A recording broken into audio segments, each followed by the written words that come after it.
출애굽기 8장입니다. 8장. 출애굽기 8장 22절.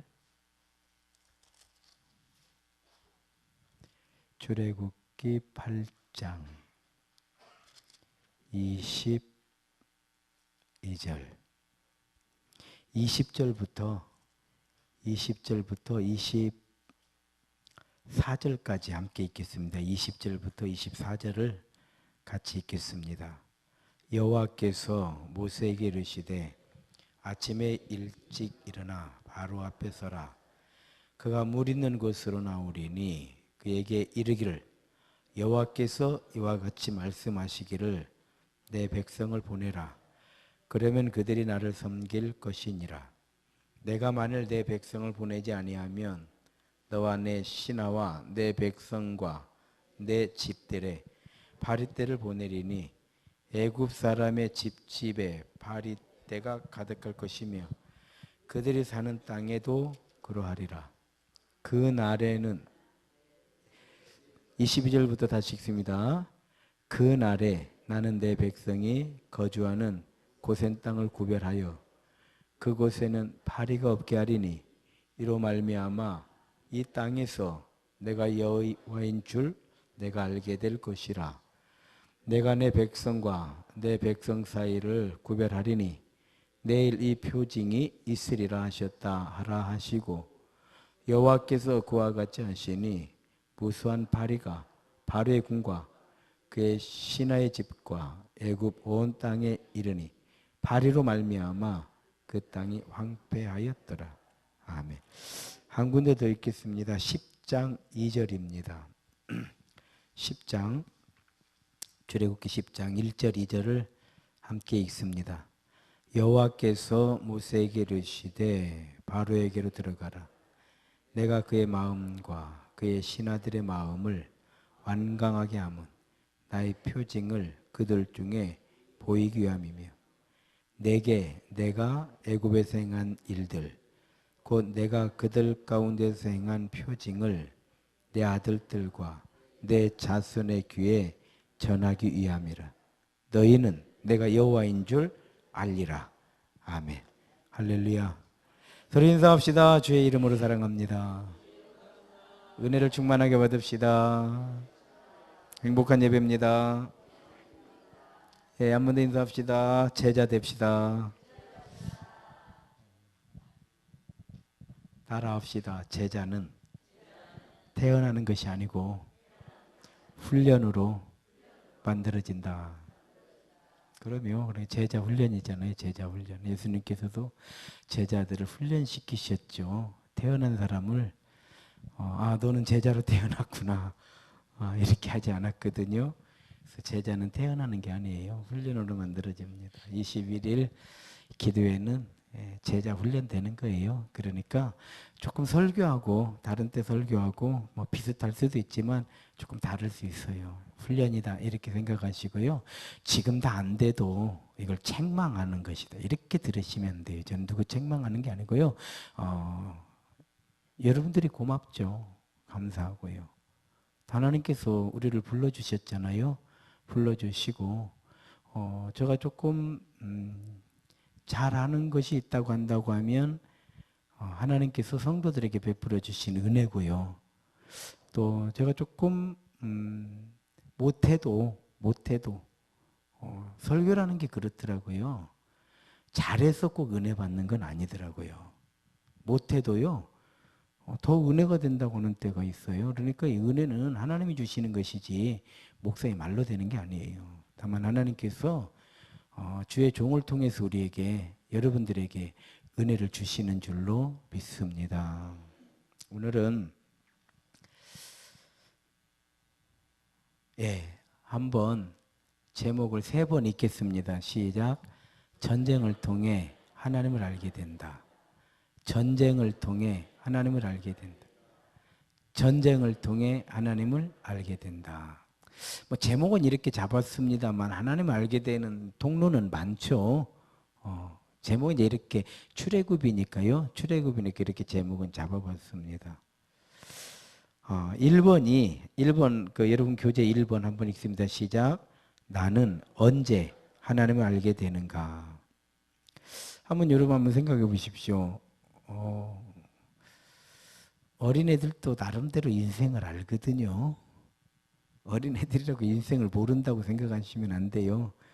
어린아이들도 나름대로 인생을 알고 있어요. 그래서 어른들에게 가끔 훈수도 해요. 할머니 그러면 안 된다고. 엄마 왜 그러냐 그렇게 훈수도 하거든요. 10대들은요 인생을 더 잘한다고 생각해요.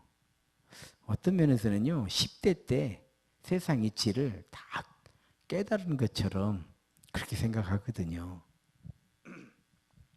20대가 되면은 또 나름대로 인생의 경험이 좀 있다고 생각을 합니다. 그렇잖아요. 우리 인생을 되돌아보니까 그래요.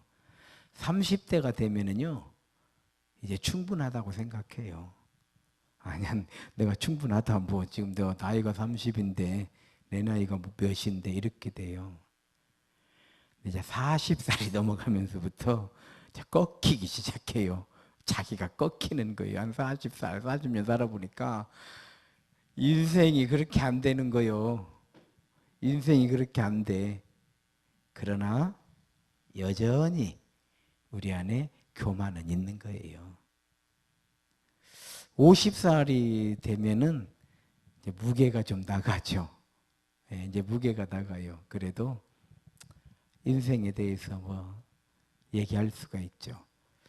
그러나 50이 되어서 인생을 훈수할 때 누가 듣냐고요? 누가 듣냐고. 그래서 사람들은 기본적으로 자기 소견에 오른 대로 사는 거예요. 그게 사사기예요. 자기 소견에 오른 대로. 네.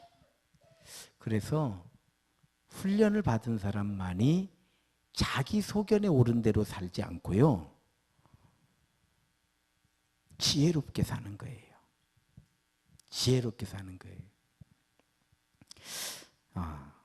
나는 언제 어떻게 하나님을 알게 되었는가? 나름대로 다 하나님에 대한 지식이 있잖아요. 내가 만난 하나님이 다 있어요. 그래서 우리가 영적인 나이라고 이렇게 표현하기도 하는데요. 사실은 이 하나님에 대한 이야기를 하면 목사보다도 아마 여러분들이 더 할 얘기가 많을 거요. 여러분들이 더 할 얘기가 많을 거예요. 그래서 많은 경우는 글쎄요. 예, 그렇죠. 아무튼 우리가 만난 하나님이 있어요. 그리고 하나님을 그림으로 표현하면 다 다르게 그려요. 그래서 장님 코끼리 만지는 식이 돼요. 하나님 이런다고 막 이렇게도 할 수 있고요. 그래서 기준이 있어야 돼요. 기준이 뭐냐면 성경이죠. 성경.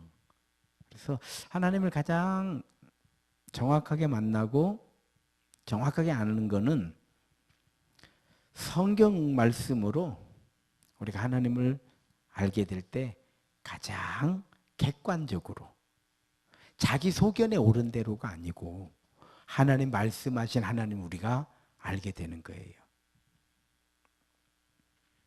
그래서 성경 공부를 통해서 하나님을 알게 되죠. 사실은. 그냥 오늘은요. 제 얘기를 좀 해드리려고 그래요. 제 얘기를 해드리는 거는 자랑 아니에요.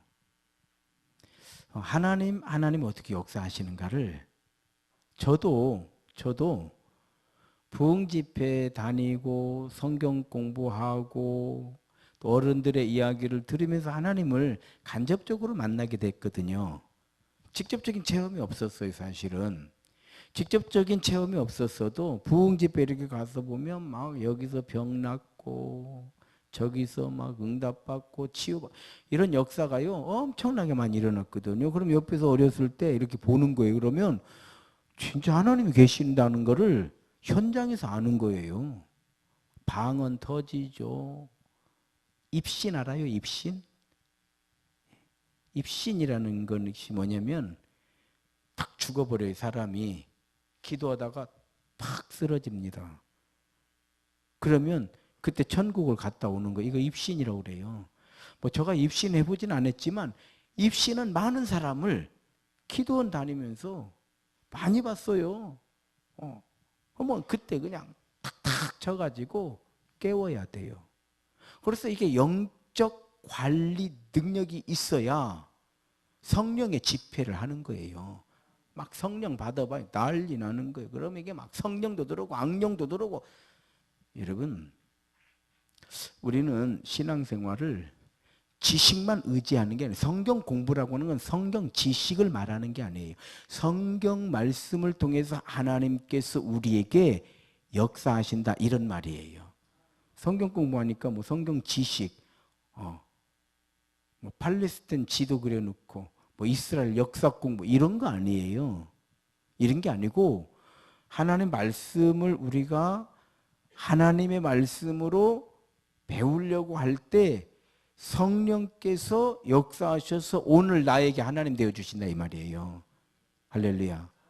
그런 걸 간접적으로 많이 봤죠. 많이 보고 막 입신한 사람들 간증하는 것도 들어보고 지난번에도 얘기했죠. 기도가 막 방언 받아가지고 막 이천성 목사님 앞으로 딱 지나가면 방언해봐 그냥 버벅거려 그러면 그냥 딱 들렸어 다시요 막 이런 것도 보고 별걸 다 봤어요 여러분. 왜냐하면 그만큼 기도원을 쫓아다녔어요 제가.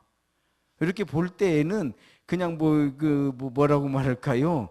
뭐 신학교 졸업하고 뭐 이렇게 하는 것 같이 보이실지 모르겠지만은 지금 되돌아보니까요. 저는 어려서부터 훈련받은 사람이잖아요. 어려서부터. 자, 제가 이 신학교를 들어가가지고요. 신학생이 됐는데 간접적인 체험은 많아요.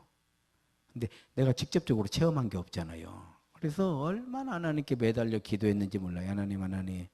이제 제가 간접적으로 본 건 많지만 제가 직접적으로 하나님을 만나야 하나님을 전할 거 아닙니까? 이런 기도를 참 많이 했어요. 그래서 금식 기도를 상당히 많이 했어요. 근데 그때는 기도를 많이 했다라는 생각 자체를 못 했어요.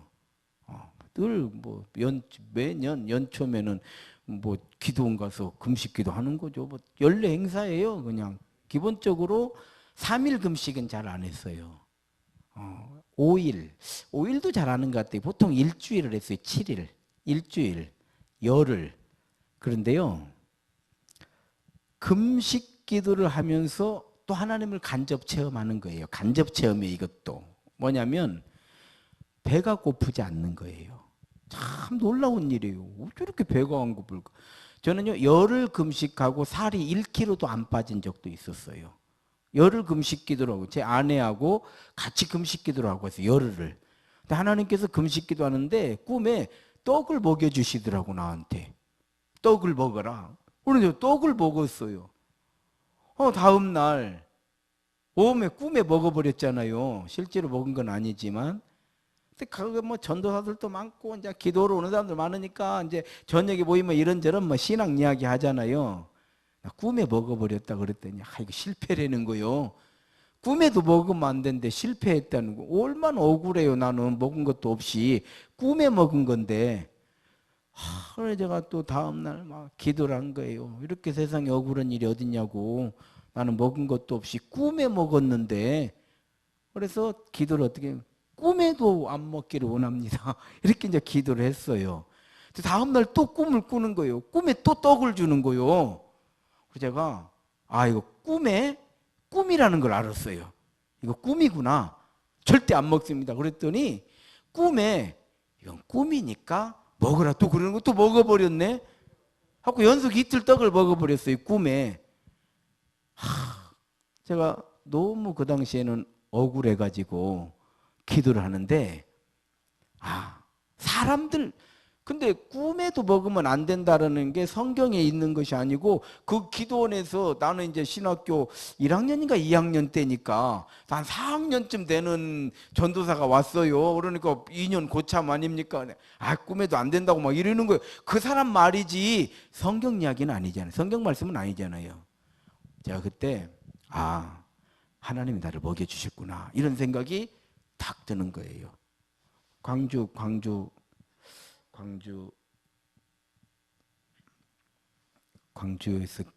광주 기도원에서 기도할 때 그랬던 것 같아요, 기억에.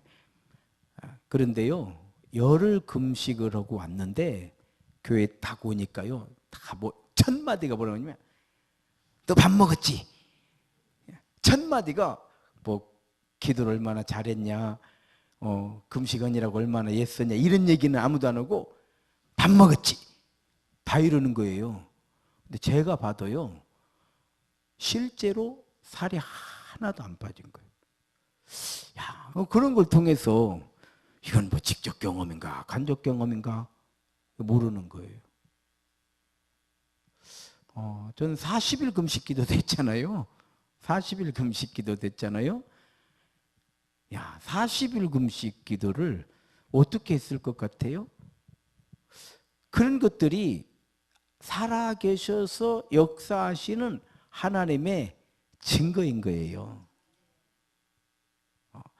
40일 금식 기도를 하는데요, 몸에 있는 독소들이 다 튀쳐나오는 거예요. 그래서 목 밑으로는 완전히 뭐는 막 피부병도 악성 피부병자 같이 다 터져버리는 거예요.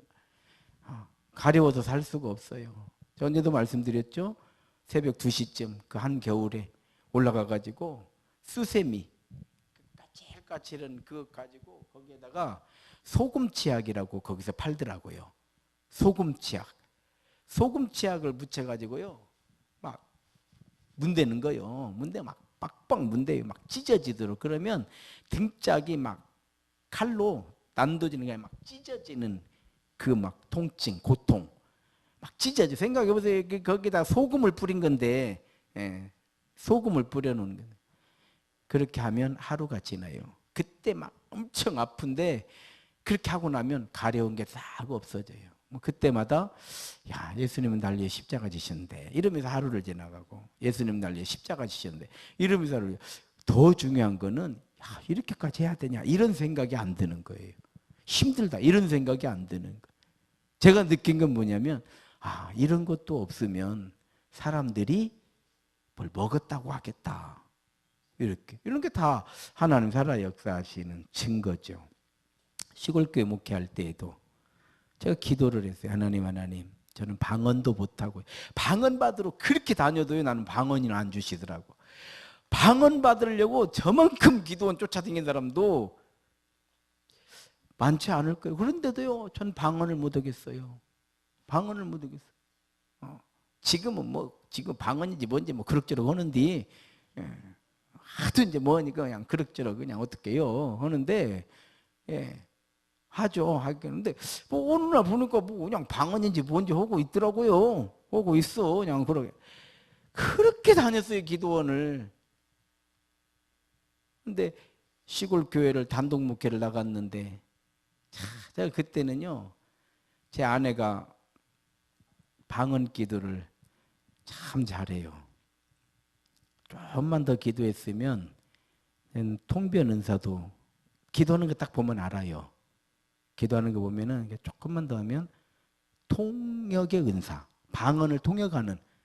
방언은요, 본인도 몰라 뭔 기도했는가를 그걸 통역하는 은사가 있어야 돼. 나 안 만났으면 아마 방언은 통역하는 은사 받아갖고 기도원 했을 것이요, 지금.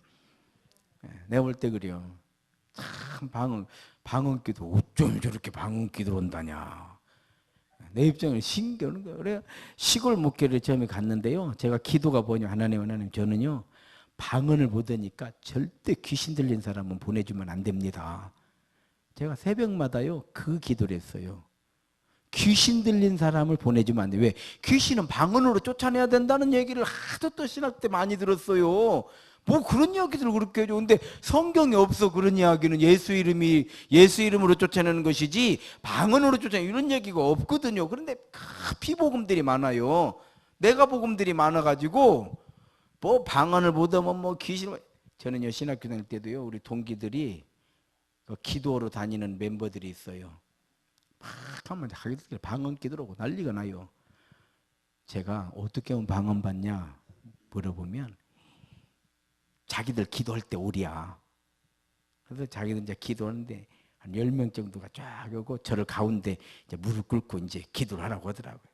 그러면서 막 10명이 이제 막 거기서 막 방언으로 막 기도를 하면 다 터진다는 거요. 끝내 안 터졌어 나는. 끝내 안 되더라고요. 시골교회 갔는데 귀신 들린 사람이 왔잖아요. 저도 전에 했던 얘기예요. 자, 내가 만난 하나님이에요. 귀신 들린 사람이 왔는데 우리 권사님이 데리고 왔어요. 귀신 들린 사람을. 그 권사님이 그렇게 미운 거예요. 제가 속으로 하여간 신앙생활도 저렇게 자발맞게 하니까 사람들이 다 예수쟁이 요거지. 뭐 쓸데없이 귀신 들린 사람은 못 났다고 또 데리고 와가지고 막 이게 막 화가 나는 거예요. 왜? 나는 능력도 없는데 데리고 못 지재는 거예요 내가. 그래 안 그래요?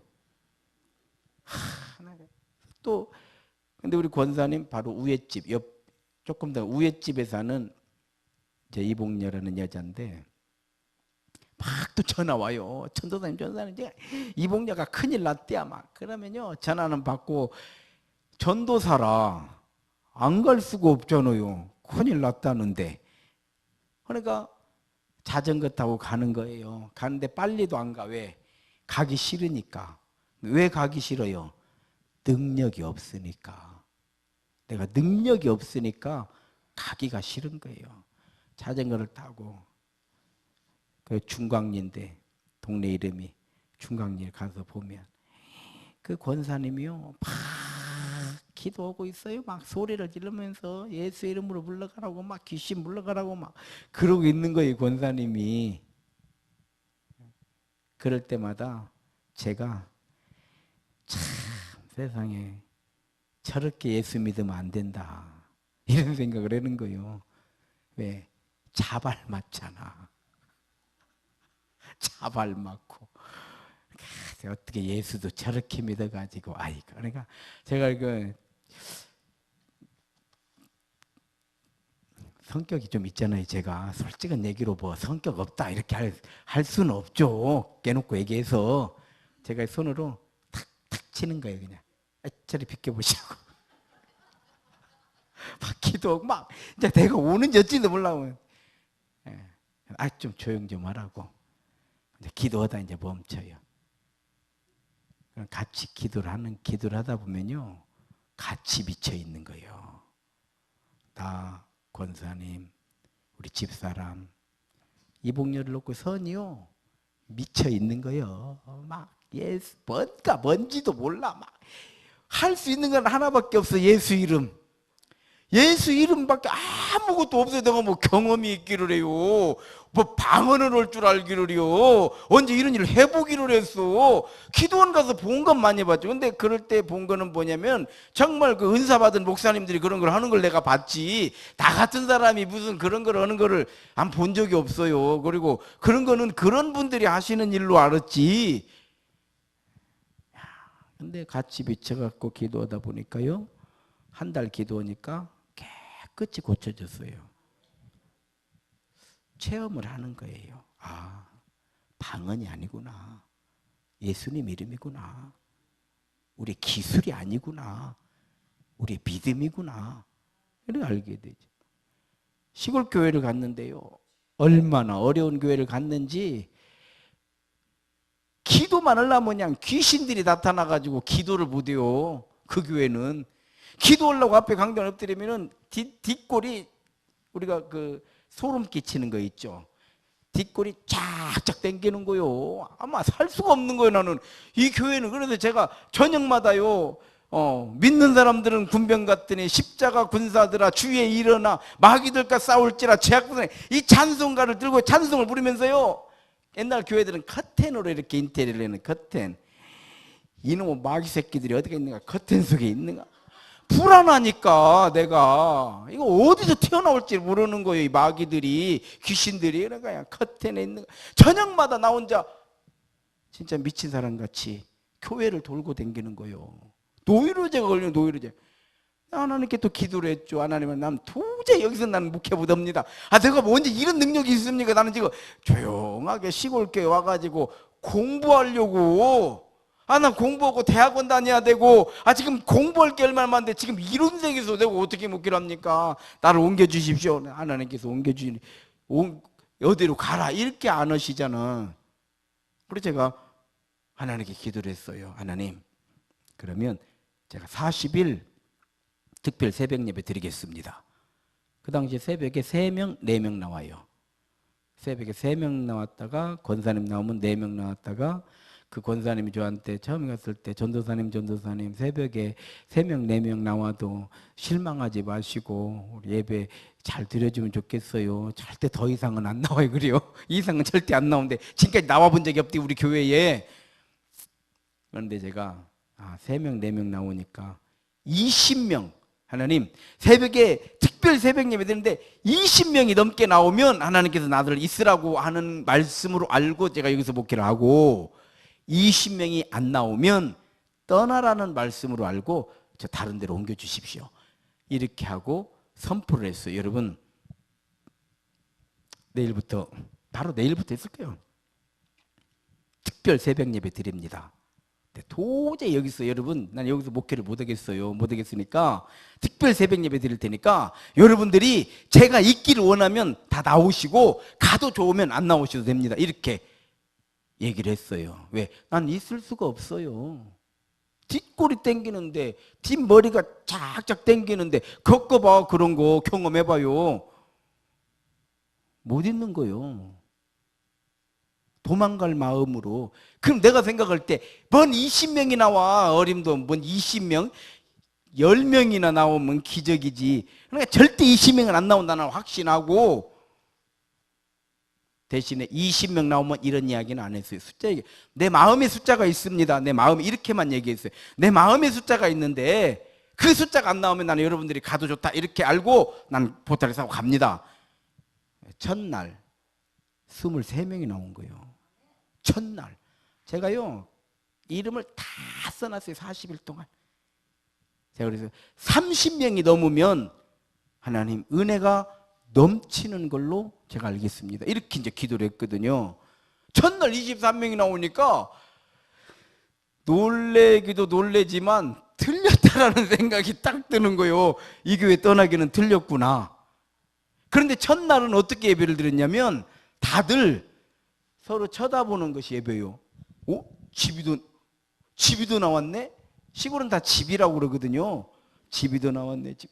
다들 놀래는 거예요. 자기들이 자기들을 놀래는 거예요. 어떻게 나왔는지. 내가 제일 많이 나온 날 27명이 나오더라고요. 20명이 하루 한 번도 떨어진 적이 없어요. 그런데요, 이 40일 동안에 교인들이 완전 바뀌어버렸어요. 엄청나게 싸운 교회예요. 교단 옮겨버렸다니까. 어떻게 싸워가지고 기장인데 통합적으로 교단을 옮겨버린 사람이요. 이 사람들이 얼마나 싸웠는가. 아무튼 그 시골교회 얘기는 끝도 없어. 끝도 없어요. 그 교회 이야기는 끝도 없어. 아주 사람들이 변해버린 거예요. 누가 변화시켜 주신 거예요? 하나님께서. 그런데요, 백창선 권사라는 그 당시 집사님이었어요. 젊은 집사님이었는데 시어머니랑 같이 사는 거예요. 이분이 위가 안 좋게 생겼어. 얼굴은 창백하고 빼빼해가지고 이분이 그런 얘기를 했어요. 그 당시만 해도 위 내시경을 받으려면 엄청나게 힘들어서 지금같이 이렇게 기구가 좋아질 때가 아니고 뭐 수면 내시경 이런 게 아니에요. 위 내시경 한번 받고 나면 반 죽었어요. 막 그 큰 막 렌즈를 막 집어넣으니까 이분이 그랬어요.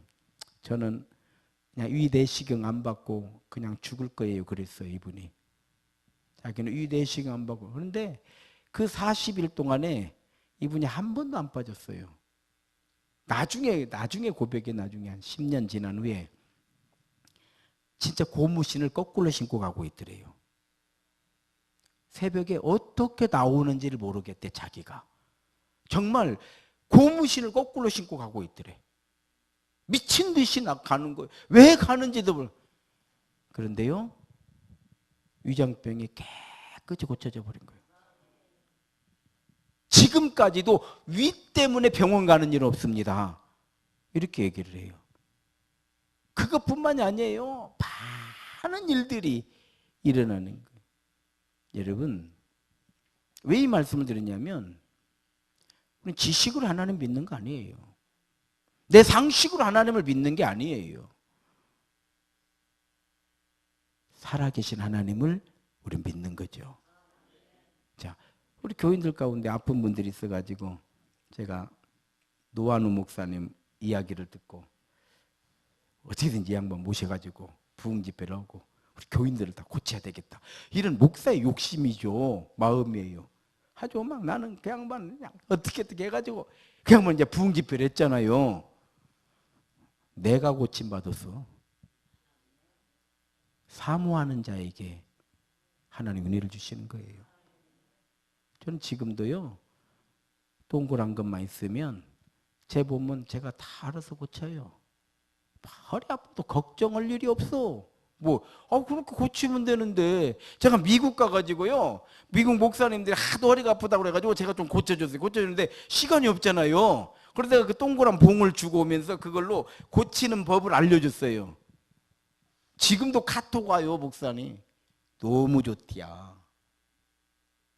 그 양반은 허리가 아프게 생겼어. 체격이 좋아가지고. 그래서 목사님은 늘상 허리가 아플 양반입니다. 그러니까 허리 아프면 이제부터 걱정하지 말고 내가 하라는 대로만 하시오. 그러니까 카톡이 왔어요. 목사님들한테 그걸 소개를 했더니 어설프게 나한테 한 걸 가지고 자기가 좋으니까 목사님들한테 얘기를 했는가 봐. 근데 여러 사람이 고쳤다고. 그것 좀 보내줄 수 없냐고. 할렐루야. 그 양반도 왜 징그럽게 안 믿는디야. 여러분, 저는 지금은 누구 오시오 이런 일 안 하죠. 왜? 나도 힘드니까. 그러기도 하고, 사람들은 안 믿으니까. 여기 오고 말 것도 없어요. 없지만 진짜 어떻게 광주에 또 그분이 또 와가지고 허리를 구부리지도 못하는데 딱 보면 알아요. 이게 수술해야 될 것인지, 이게 근육이 뭉쳐가지고 이렇게 된 것인지. 그런 것들은요, 그냥 고쳐져요. 고쳐지니. 그래서 하나님께서는 사모하는 자에게 은혜를 베풀어 주시는 거예요. 그뿐입니까? 교인 한 명도 없는데 그냥 교회를 개척했잖아요. 제가 2층 상가에 20년 전에 월세가 74만 원이었어요. 20년 전에 절폭 들어간 거요. 월세 74만 원. 지금 이제 목사가 됐네요. 모미노가 사모가 되고, 그 박헌희 목사 전도사를, 우리 교회 전도사 30만 원. 그 당시 전도사 30만 원씩 줄 때요. 30만 원. 그 당시에 그럼 그 돈 어디서 났느냐? 제 형제들이요, 매월 저한테 300만 원씩 보냈어요. 엘라 그때가 형편이 넉넉했어. 매월. 그러니까 동생이 목사라는 것 때문에, 오빠가 목사라는 것 때문에. 여러분, 목사 하나 만들어내는 것이 거저 그냥 얼렁뚱땅 이렇게 되는 게 아니에요. 300만 원은 월급이, 이건 절대 보내줘야 돼. 안 보내주면 어떡하냐고요. 그 300만 원 가지고 월세 내고 전도사 살해주고 뭐 이런 거 저런 거 하고 밥에. 지금 생각하니까요, 교인 한 명도 없이 개척하기를 잘한 거예요. 왜냐? 어차피 교회는 하나님이 세우시는 거요. 어차피 하나님이 세우시는데 내가 10명 모아놓으면 뭐하고 20명 모아놓으면 뭐디요. 어차피 하나님이 하시는 일인데 할렐루야. 지금 생각하니까 참 용기 하나는 끝내줬어요. 용기 좋았어. 아주 뭐 믿음인지 용기인지 무식한 건지 참 무식하게 살았어요. 무식하게 살았어. 참 무식하게 살았죠. 여기 와가지고 교회를 짓는다고 땅 빌려가지고 뭔 교회를 어떻게 지어요? 1,000만 원 가지고. 그런데 여러분, 우리가 믿음으로 나아갈 때 하나님께서 놀라운 역사를 일으켜 주시잖아요. 자, 이런 것이 뭐냐? 이게 왜 저의 자랑이 안 되냐면, 이런 것들은 주의 종으로 사역을 하라고 보여주신 것이지, 저한테 물질을 주신 적이 없어요. 저한테 명예를 주신 적도 없고요. 제가 어떤 권세도 받은 게 없어요. 이 많은 하나님의 은혜와 하나님의 성령의 역사하심이 왜 필요하느냐? 주의 종, 목회하라고. 여러분을 위해서 하나님께서 하나님을 증거해 주신 거다 이 말이에요. 저를 위해서 주셨으면 이것 가지고 내가 돈도 좀 벌고, 그렇지 않아요? 이것 가지고 나도 좀 편안하게 살고, 이런저런 뭐 꼴 안 보고 얼마나 좋아. 그러라고 주신 게 아니더라 이 말이요. 목회하라고. 목회하라고. 이 교회 마찬가지 아닙니까? 교회 짓겠다라는 그냥 내가 여기서 이렇게 왔다가 그냥 갈 수 없다. 내가 내 잃어버린 10년 교회는 지어놓고, 하나님 난 교회는 지어놓고 갑니다. 막 이렇게 막 무식하게 덤비니까 하나님께서 우리 교회를 세워주신 거잖아요. 이제 무엇이 걱정이요? 우리 교회가 400평인데 하나님께서 400평 건물을 주셨는데 뭘 여기서도 걱정하는 것처럼 참 믿음 없는 것이 어디가 있냐 이 말이요. 나는 걱정 안 해요. 솔직한 얘기로. 기도할 뿐이요. 기도 제목이 있는 것이지. 그래 안 그래요? 여러분, 우리가 믿음으로 사모하고 믿음으로 용기 있게 한 걸음 나갈 때 우리 하나님 만나는 거예요. 그때 다 하나님 만난 사람들 보십시오. 그런 성경 말씀으로 믿음의 체험으로 목자 되신 하나님을 우리가 알게 되는 거예요. 그럼 왜 이런 체험을 주시는가? 용감하게 나가라 이 말이에요. 너는 믿음으로 살아라. 이 말씀 때문에 우리에게 증거를 주시는 것이지, 그 믿음이 하나님의 살아 역사하시는 증거가 돈이 안 된다는 걸 알아야 돼요. 그러니까 사람들이 요새 날은 그런 걸 받으려고도 안 해. 왜 돈 안 된 게? 맨 돈 되는 것만 하려고 그래요. 돈만 쫓아다닌다 이 말이요. 그러나 예수님 말씀하셨잖아요. 이 모든 것은 너희가 먼저 하나님의 나라와 의를 구하면 이 모든 걸 도와여 주신다고 했잖아. 밥을 짓는 거나 똑같아요. 신앙생활은 순서가 틀리면 안 되는 거요. 순서가 틀렸는데 어떻게 되는 거요? 그래 안 그래요? 바로 그런 거예요. 우리 이렇게 예배를 드리면서도요, 우리 마음이 뜨거워짐으로 하나님은 오늘 우리의 하나님 되시는 거예요. 그게 뭐예요? 엠마오 마을로 내려가던 두 제자, 예수님 만나서 이야기를 하잖아요. 이런저런 이야기를 하실 때 나중에 보니까 더 가려고 하는데 예수님이 멈추시는 거예요. 그러더니 예수님이 안 보이는 거예요. 두 제자가 나눈 이야기, 대화가 뭐예요? 그분과 이야기할 때 우리의 마음이 뜨거워지지 않더냐. 할렐루야. 그런 거예요.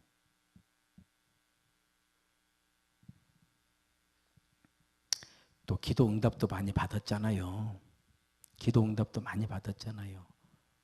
저도 많이 받았죠. 많이 받았죠. 왜 그런 걸 우리에게 주시? 왜 이런 믿음의 역사가 우리에게 필요한지 제가 그런 말씀 드렸잖아요.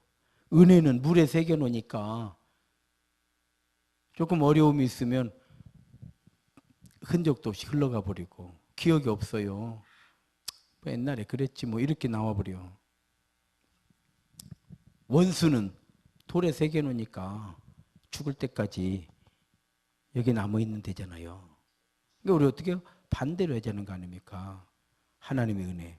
저는 이렇게 오늘 말씀도 이렇게 준비하면서 그렇죠, 그렇죠. 하나님께서 이렇게 인도에 역사하셨는데 여기서 우리가 머뭇거리고 여기서 우리가 주저하고 그 하나님의 역사하심이 헛돼 버린 거잖아. 하나님이 일하신 것이 헛돼 버리고 우리가 헛되게 만들어 버리는 건데 예를 들어서 뭔 얘기인지 아시겠죠? 뭐 헛되지 않게 하려면 우리는 믿음으로 가는 거죠. 두 번째로 아직도 증거가 필요한가? 아직도 증거가 필요한가? 아니, 증거가 없는 분들은 이렇게 기도해야 돼요. 증거를 받으세요. 하나님, 저한테 방언을 주십시오. 이렇게 기도하시든지. 하나님, 저에게 정말 하나님 대신 증거를 좀 보여주십시오. 이렇게 기도하세요. 저는 기도 많이 했어요. 그런 기도를. 몇 년, 아무튼 4년 내내 그 기도만 했으니까. 다른 기도는 뭐 할 게 없더라고요. 그 기도만 했어요. 그 기도만. 4년 내내. 그래 하나님 되시는 거를 보여주시는 거지. 그러니까 여러분들 경험이 없으 체험이 없으시면은 기도하셔야죠. 체험 얻으세요. 체험은 우리의 신앙을 확실하게 세워버리는 거요. 백문이 불여일견이라고 하잖아요. 기도하세요.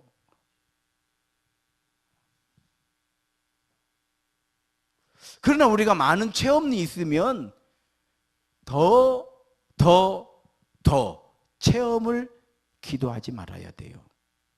물론 더 많은 체험하는 것이 틀렸다라는 것이 아니고 이제는 우리가 어떻게 믿음으로 살 것인가, 어떻게 하나님의 영광을 올려드릴 것인가, 나는 여기에서 어떻게 쓰임을 받을 것인가, 이것이 우리의 기도의 제목이지. 또 지금도 체험 이러고 있으면 죽을 때까지 체험만 기도하다가 끝난다 이 말이에요. 그게 뭐예요? 유대인은 표적을 구하고 헬라인은 지혜를 구하나 우리는 십자가에 못 박히신 예수를 전하니 유대인에게는 거리끼는 것이요 헬라인에게는 어리석은 것이다 이 말이요.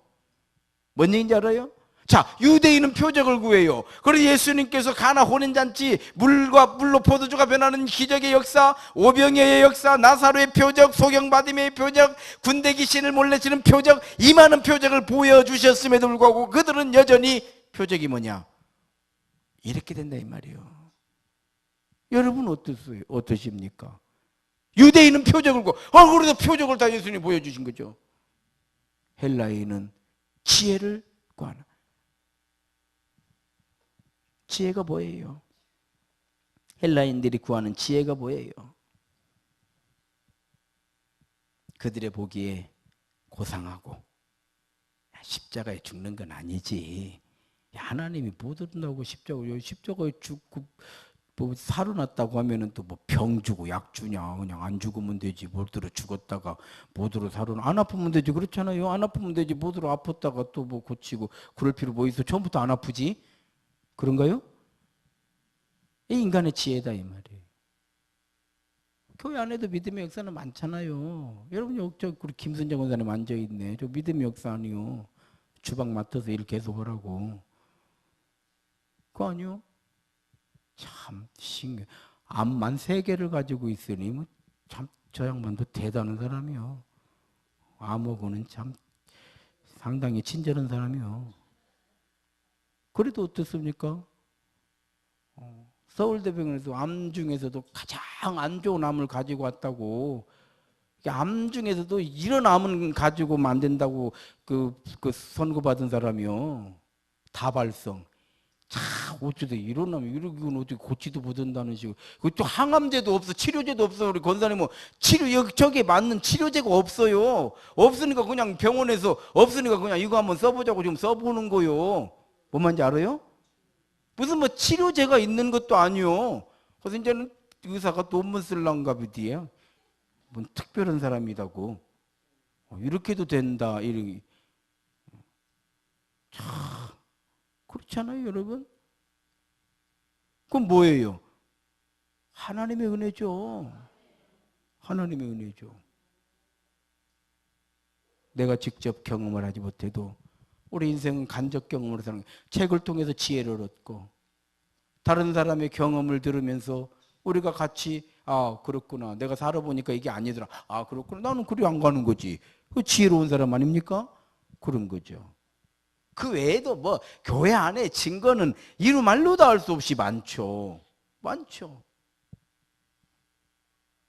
증거가 더 필요한가? 여러분 인간의 지혜는요 다른 거 없어요. 겸손과 믿음과 용기예요. 저는 성령님께서는 항상 우리를 믿음과 지혜와 용기를 동시에 주신다. 저는 이렇게 굳게 믿고 사는 목사예요. 왜? 아무리 믿음이 있어도 지혜롭지 못하면 아무리 믿음과 지혜를 가지고 있어도 용기가 없으면 행동하지 못하는데 여러분 우리가 뭘 하나 하는 건 용기예요. 이번에도 다니엘 기도는 이거 선교헌금으로 씁니다. 제가 기도하는 가운데 어디에 보낼 것인가?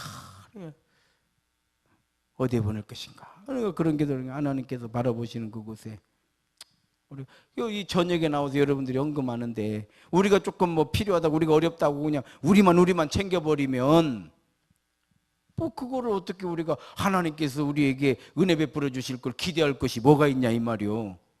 그렇잖아요. 하나님 우리도 그냥 교회 지어놓고 보니까 뭐 빚 갚아야지 뭐 어디야지 이자 내야지 뭐 이러니까 뭐 언제 그래도 선교 많이 하죠. 많이 하지만 양이 안 차다 이 말이에요. 안 한다는 게 아니라 내 양이 안 차. 뭐 우리가 교인들이 헌금한 거 가지고 교회 운영해가고 선교하고 그러면서 성도들이 또 복을 받고 하나님 영광 올려드리면 다 그 은혜가 누구에게 가? 성도들에게 가는 거 아니에요. 할렐루야. 용기요 용기. 그러니까 선교도 용기고 헌금도 용기요. 용기 있는 사람은 용기 있게 하는 거지. 이까지 있고 내 돈 하나 아깝지 않은 사람이 어디가 있고 요새날 어렵지 않은 사람이 어디가 있어요. 그래 안 그래요? 뭐 어떤 사람이 얼마나 막 통장에다 막 쌓아놓고 사는 사람이 얼마나 되겠어요. 그래서 믿음과 지혜와 용기는 항상 함께 다니는.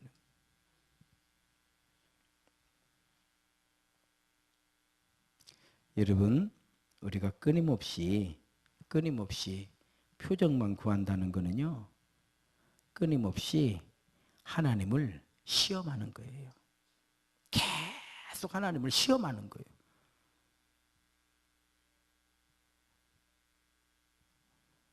하나님을 시험하는 건 아닌 거잖아요. 우리는 적은 체험을 가지고도 큰 믿음으로 살 수 있고요. 큰 체험을 가지고도 적은 믿음 가지고 살 수 있는 거잖아요. 우리는 정말 과부의 두 렙돈처럼 적은 체험을 가지고도 큰 믿음 가지고 살아가는, 그러기 때문에 하나님께서 정말 크게 채워주시는 우리 세임교회 또 우리 성도님들 다 되시기를 주의 이름으로 축원합니다. 마지막으로 전쟁을 피하는 이유가 무엇인가? 두려움이에요. 두려움. 이 두려움은 어디서 오는가? 믿음이 약할 때 오는 거예요. 믿음이 약할 때 오는 거예요. 믿음은 왜 약한 상태로 있는가? 하나님을 위하지 않고요, 나를 위하기 때문에 믿음은 안 크는 거예요. 믿음이 크는 거는 다른 거 없어요. 모든 영광을 하나님께. 할렐루야. 그럼 믿음이 크는 거지. 믿음이 크는 거죠. 왜 우리는 전쟁을 자꾸 피하려고 하는가? 교만 때문에 그러는 거예요. 싸워서 이기려고 이렇게 생각을 안 하고, 이러면 뭐 나도 그냥 이번 기회에 나도 피하는 거예요. 뭐 그러면 그러는 거죠. 그러면 그러는 거지 뭐. 저는 세상에서 제일 어려운 것이 사람 마음 잡는 것이, 사람의 마음을 얻는 것이라고 했으니까. 그렇잖아요. 우리가 무슨 능력으로 사람의 마음을 얻을 거요? 하나님의 성령의 역사하심 아니고는. 우리의 이 만남이 뭐예요? 여기에서 뭐 나를 아는 사람이 누가 있어요? 다 하나님의 성령의 역사하심 아니겠어요? 사람이 할 수 없어요. 그냥 저가 하려고 하지도 않아요. 왜? 그건 제 일이 아니더라고. 내가 누구면 마음을 살 거요. 제가 언니한테 말씀드렸죠? 정말 제가 아끼고 사랑했던 사람들은 약속이라도 한 듯이. 그렇죠. 저라는 사람이 오래 사귀어보면 다 실망스럽겠지. 저가 별별 일 없는 사람이라. 그렇게 생각합니다. 오래 사귀어보면 실망하겠죠. 그러나 웬만한 사람보다는 낫다 생각하면서 살아요. 저는 오래 사귄 사람들이 많아요. 오래 사귄 사람들이 많고, 대표적으로, 저희가 매년 1월 달이면 태국 선교를 이렇게 가는데, 선교사님이 한번 저한테 얘기를 하더라고요. 최종원 목사님한테 물어봤대요. 도대체 최종원 목사는 왜 이렇게 조진현 목사를 그렇게, 조진현 목사가 뭐만 하면 그걸 다 들어주고 왜 그러냐고 물어봤대. 그랬더니, 거기는 앞뒤가 똑같은 사람이요. 앞에서 하는 행동이나 뒤에 가서 하는 행동이나 그 앞뒤가 똑같은 사람이요. 앞뒤 똑같은 사람 못 만나. 그렇게 그래서 내가 역시 그 양반 아들들이 다 서울대 다 들어간 이유를 내가 알겠네. 머리가 좋은 사람이요. 얼마나 머리가 좋은가요? 아들 둘 서울대, 딸 하나 있는 거는 수능 자연계열 전체 수석이요. 나는 반에서 1등도 한번 못 해봤는데 전국 수석이라는 게 그 말이 돼요? 참, 그런데도요 보니까 결혼할 때 사람 안 고롭디다. 안 골라요. 그냥 자기 교회 반주자하고 결혼해서 아들이 좋다고 하니까 그래요. 아이고. 둘째 아들은 교육행정고시라는 거는 사법고시하고는 게임이 안 되더만 그 시험이 합격하자마자 바로 3급이요. 28살에 3급으로 발령나더라고요. 곧 장관 되게 생겼어. 난 깜짝 놀래버렸어요. 그래도요, 안 골라. 그냥 믿음만 있다고 그냥 데려가서 살으면 애기만 많이 나라고 그래요. 참나, 그래. 대단하다. 다른 거 없어요. 애기만 많이 낳아라. 많이 나면 좋겠죠. 그렇게 머리들이 좋은 만났으니까. 딸은 어떻게 하는가 보니까 또, 거기도 믿음만 주면 그냥 만나서 살아. 그래도, 그거 다른 거 없어. 그렇게 대단해도, 그날 자식들이 용돈이나 주게 돼. 뭔 용돈 줘, 공무원이. 내가 대주지. 이러면 어마어마한 그런 과정을 통과해서 사람 사는 거는 비슷하더라 이 말이요. 아시겠어요? 우리가 사는 게 행복한 거예요. 꼭 서울대 안 가도, 꼭 대학 안 나왔어도 하나님을 우리 아버지라고 부르고 하나님의 영광을 위해서 내가 쓰임받기를 원한다고 기도하고 하나님께서 우리에게 맡겨주신 사명을 무엇보다도 소중하게 생각하고 살아가는 하나님의 백성이 대나 복은 똑같더라고. 자, 왜 우리는 전쟁을 피하는가? 첫째, 두려움 때문에 그런다. 두려움은 어디서 나오느냐? 약한 믿음에서 나오는 거예요. 왜 우리의 믿음이 약해지냐? 하나님을 위하지 않고 나를 위하려고 하면 우리 믿음은 크질 않더라고요. 뭔 얘기인지 아시겠죠? 두 번째로는 교만이에요. 교만은요, 크지를 못해요. 마지막으로 이대로가 좋사오니, 베드로가 그러잖아요. 주여 여기가 좋습니다. 초막 셋을 지을 테니까 예수님께서 내려가자. 내려가자. 결론이에요. 하나님을 만나고 은사를 체험하고 은혜를 체험하고 하나님의 영광을 올려드리기를 원하면 낮아져야 돼요. 어쩔 수 없어요. 저는 좋은 게 있어요. 전 새벽마다 무릎을 꿇고 기도하잖아요. 앞에 무릎 의자가 있잖아요. 얼마나 좀 탁 무릎 꿇는 거 뭐예요? 하나님 앞에서 순종의 자세 아닙니까? 무릎을 꿇었다. 이건 더 얘기할 필요가 없어요. 새벽마다 무릎을 꿇으니까. 옛날에는 지금도 이렇게 무릎 꿇고 기도하는 권사님들도 계시잖아요. 탁 하나님 앞에 무릎 꿇어버리면은 그렇죠. 뭐 세상에서 무릎 꿇을 일 없는 것이지. 가난하다고 무릎 꿇는 게 아니요. 그렇잖아요. 우리가 뭐 크게 출세 못했다고 해서 무릎 꿇는 것이 아니요. 부자라고 행복한 것이 아니듯이 탁 무릎을 꿇으니까 낮아지는 거지. 낮아지고. 제가 손을 들고 제게 기도하잖아요. 이거 뭐 전부요. 의지 없어서 손 들고 옵니다. 하나님 손 들고 옵니다.